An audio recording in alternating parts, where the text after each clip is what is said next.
छ गहिरो चोट।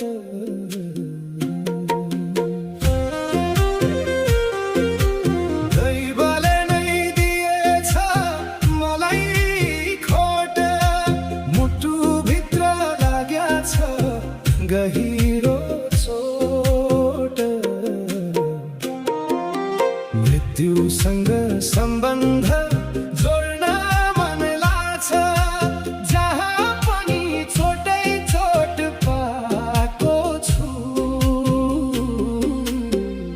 यो दुनिया छोड्न मन लाग्छ।